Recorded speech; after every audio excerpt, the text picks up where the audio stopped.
Quest'oggi ci occupiamo dell'ultima serie di opere che Warhol realizzò prima della sua morte, una serie molto ricca, molto vasta, di ben 100 dipinti, ispirati ad un capolavoro indiscusso di Leonardo, famosissimo, che in qualche modo si affianca al lavoro che lui aveva realizzato sulla Monna Lisa. Anche questa, come la commissione per le Discreet Muse, è un'opera che nasce dalla proposta di una persona molto vicina a Warhol, in questo caso da Alexandre Jolas, che era un dealer che aveva organizzato la prima mostra di Warhol a New York, in quanto lavorava nella Hogo Gallery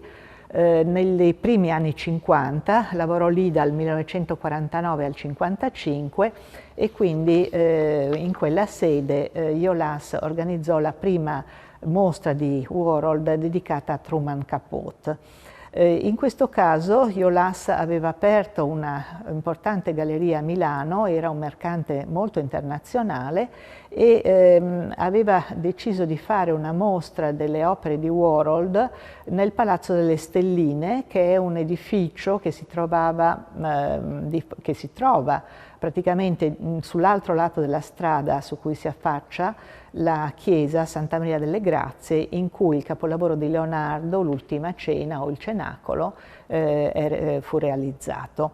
La mostra al Palazzo delle Stelline si inaugurò con le opere di Warhol, soltanto 22, anche se in realtà lui ne realizzò molte di più, il 22 gennaio 1987. Esattamente un mese prima della prematura e improvvisa morte di Warhol, il 22 febbraio dello stesso anno, in seguito alle complicanze di un'operazione alla cistifellea. Le opere erano esposte nel grande refettorio del palazzo e costituiscono appunto un importante ciclo a cui Warhol lavorò per 2 anni interi, tutto il 1985 e il 1986. Allora, innanzitutto cominciamo a dire 2 parole sulla Ultima Cena di Leonardo, che si trova nel refettorio di Santa Maria delle Grazie. Santa Maria delle Grazie fu una chiesa domenicana, la cui prima pietra fu posta nel 1463 e che fu terminata nel 69 per mecenatismo di una famiglia nobile milanese che erano la famiglia dei Vimercati. Fu costruita da Guoniforte Solari, ma ben presto diventò il luogo in cui si concentrò l'ambizione di rinnovamento rinascimentale di Ludovico il Moro. Ludovico il Moro divenne duca di Milano nel 1494 alla morte di Gian Galeazzo Sforza e nel 1491 aveva fatto un importante matrimonio con Beatrice d'Este. Da questo momento, cioè praticamente dal 1492 fino alla fine alla sua sconfitta e alla fine del suo ducato nel 99, Santa Maria delle Grazie fu uno dei luoghi in cui si concentrò la sua ambizione riguardo alle arti. Nel 1492-93 la vecchia abside della basilica, vecchia mica tanto perché appena finita nel 69, fu demolita e fu ricostruita da Bramante, non si sa se subito destinata a grande mausoleo della famiglia Sforza o successivamente. Infatti nel 97 muore Beatrice d'Este e viene costruito un grande mausoleo in memoria sua e per accogliere poi in futuro, ma questo non avvenne mai, le spoglie di Ludovico il Moro, che poi fu distrutto e smembrato. Comunque la tribuna del Bramante divenne appunto il luogo principale per celebrare la famiglia degli Sforza. Nello stesso periodo, subito dopo la tribuna del Bramante finita, nel 94, Ludovico il Moro commissiona questo cenacolo a Leonardo, che aveva lavorato per lui a lungo per la realizzazione poi mai effettivamente avvenuta di un grande cavallo in bronzo a celebrazione appunto del condottiero. e come abitualmente capita nei refettori dei conventi, la cena, l'ultima cena, è una raffigurazione che avviene sulla grande parete corta e veniva già tradizionalmente interpretata come un soggetto di riferimento per i monaci che mangiavano lì, i quali pensavano, appunto, meditavano sull'ultima cena di Cristo come un evento da rivivere ogni giorno nella propria cena. Di fronte alla ultima cena di Leonardo fu commissionato a un pittore allora molto noto a Milano, Donato Mortorfano, una crocifissione, e anche questa fu terminata nel 1495. Leonardo lavorò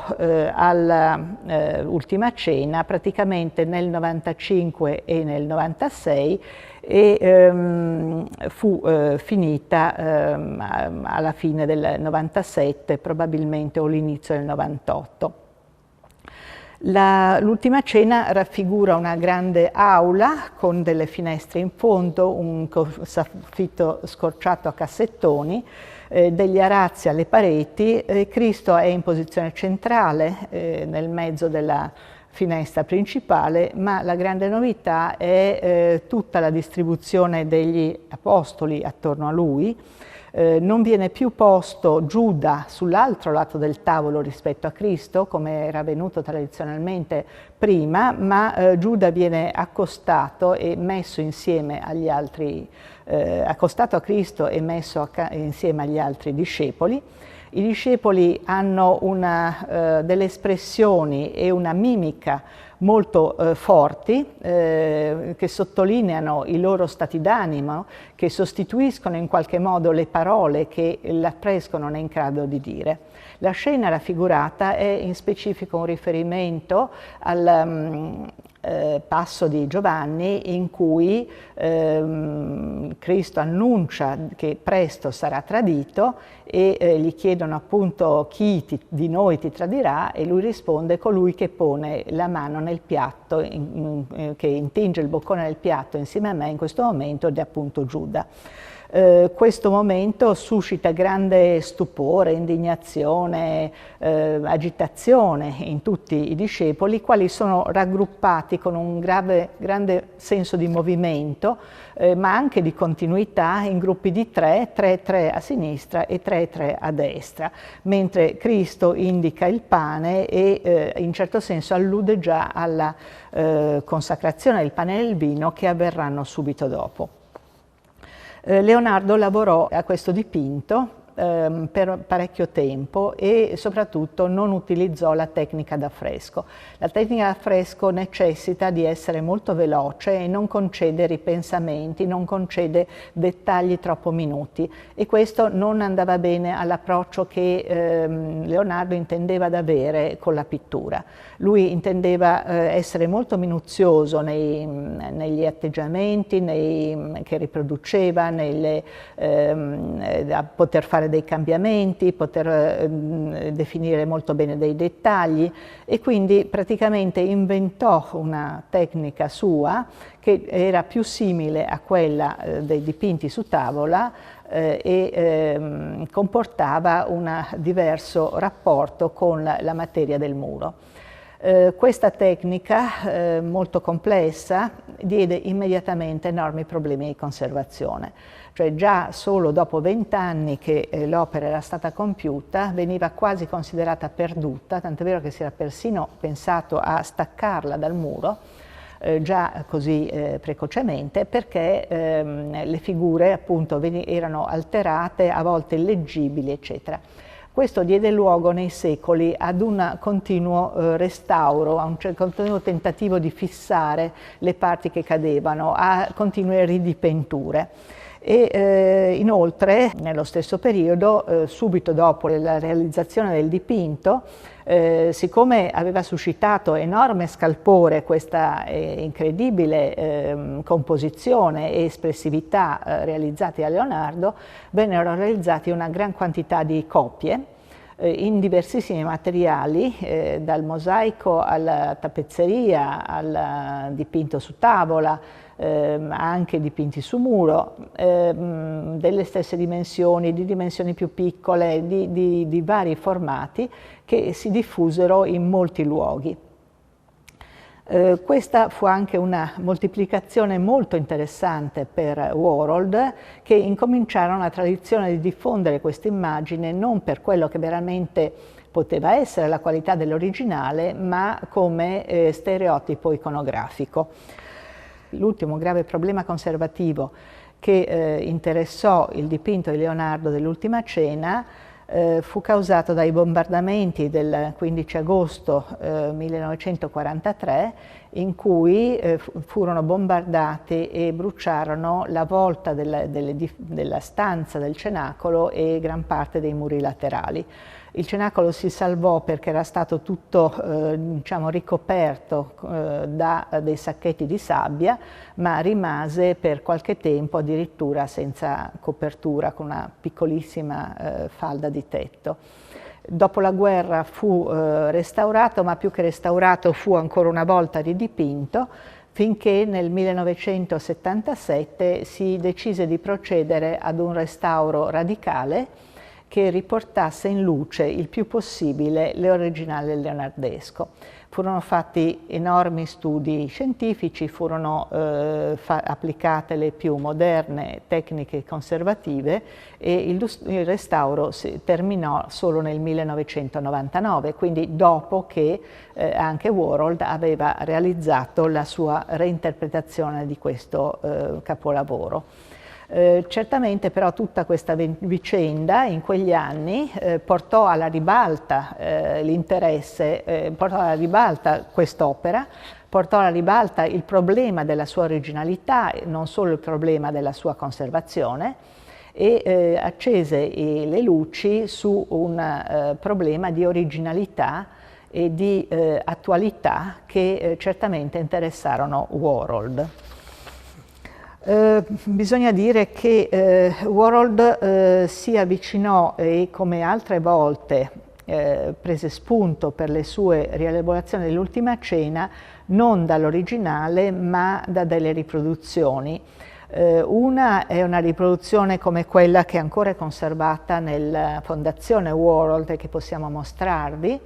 una stampa presa da una enciclopedia d'arte molto diffusa della fine Ottocento, oppure altre riproduzioni a stampa che semplificano molto la composizione, o persino riproduzioni tridimensionali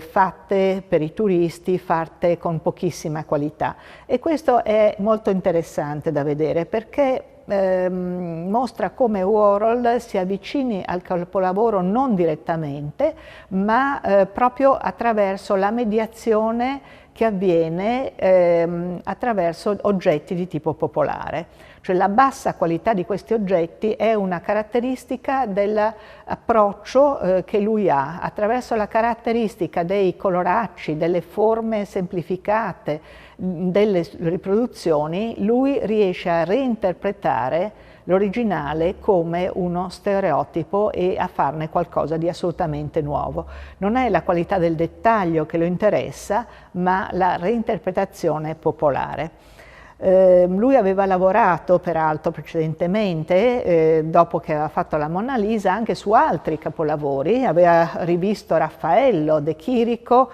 e Botticelli, e in questo caso la sua rielaborazione del Cenacolo di Leonardo dà luogo a due serie di opere. Una serie di opere che rappresentano la Cena di Leonardo elaborata con vari colori e in vari modi, ma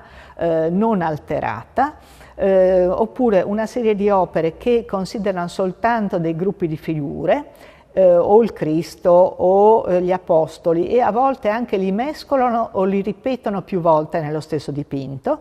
oppure un'altra serie di opere che sovrappone dei marchi commerciali alla prima versione tratta appunto dalle incisioni che riproducono l'Ultima Cena.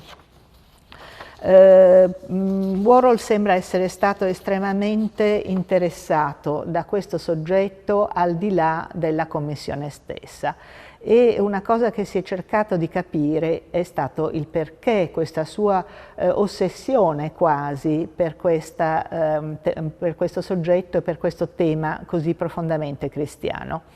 Bisogna dire che Warhol aveva ricevuto una forte educazione cattolica nella sua famiglia a Pittsburgh, che sua madre aveva nella sua Bibbia una riproduzione, anche lei, del Cenacolo di Leonardo, che una riproduzione del Cenacolo di Leonardo pare fosse appesa nella cucina di casa quando lui era un bambino. E questa sua religiosità rimase nascosta fino a dopo la sua morte. Dopo la sua morte si seppe che Warhol frequentava regolarmente la messa, che era abituato a pregare molto intensamente e che aveva una profonda, drammatica relazione con la Chiesa Cattolica. Naturalmente la sua drammatica relazione con la Chiesa Cattolica nasce e si alimenta dal conflitto tra la sua omosessualità e la dottrina cattolica che condanna l'omosessualità stessa. Era stato anche ricevuto nel 1980 da Giovanni Paolo II. Quindi il dramma della sua omosessualità, della sua situazione di persona ai margini della Chiesa, ma anche la speranza di una redenzione, di una salvezza, diventano particolarmente forti negli anni '80 con lo scatenarsi di quello che viene chiamato il cancro degli omosessuali, cioè la grande epidemia di AIDS che colpisce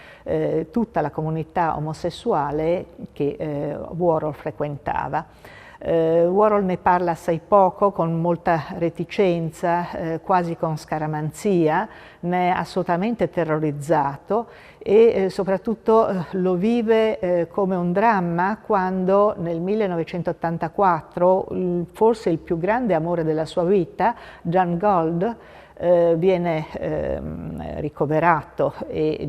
riceve la diagnosi di essere malato di questa malattia e muore appunto nel 1986. Anche Yola stesso, che partecipa all'inaugurazione della mostra dell'Ultima Cena di Leonardo alle Stelline, al Palazzo delle Stelline, ritornato poi a New York, sarà ricoverato in ospedale e morirà nel giugno di quello stesso anno, pochi mesi dopo Warhol. Quindi il dramma dell'AIDS, il dramma di una comunità che veniva pubblicamente additata come meritevole di questo castigo divino, no? Di questa sofferenza fisica dalla stampa, dall'opinione pubblica, è un dramma che lui vive molto fortemente, molto personalmente e che trasmette in un certo senso, nascostamente rigira, rielabora in queste sue rappresentazioni sostanzialmente religiose, che vediamo possono essere molto più religiose di quanto in un primo momento possono apparire. Possono apparire pop artiste, ma in realtà questa pop art nasconde diversi livelli di significato. Una delle opere più interessanti di Warhol e di maggiori dimensioni, quasi 10 metri di lunghezza, che fu esposto al Palazzo delle Stelline nel 1987, rappresenta l'immagine dell'Ultima Cena nascosta da un camouflage di tipo militare. L'opera, l'Ultima Cena è riprodotta 2 volte, una volta accanto all'altra, mentre il camouflage corre continuo sopra, come se fosse una specie di velo posto sopra.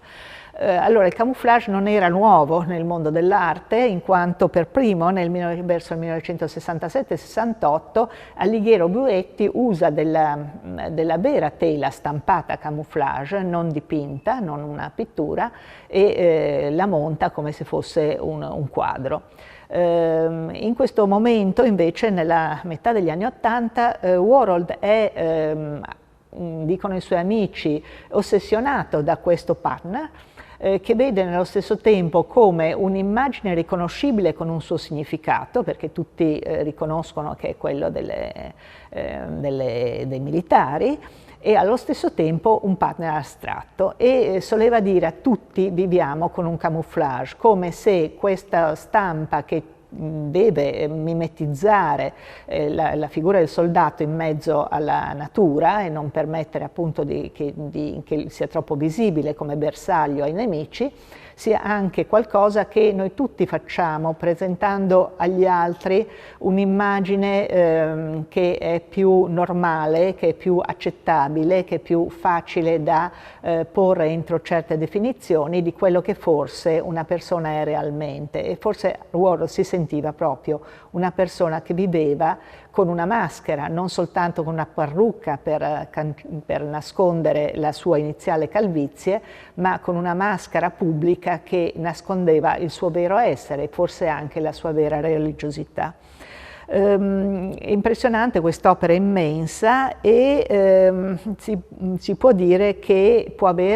si possono dare diversi significati a questi due partner sovrapposti. Uno può essere, per esempio, che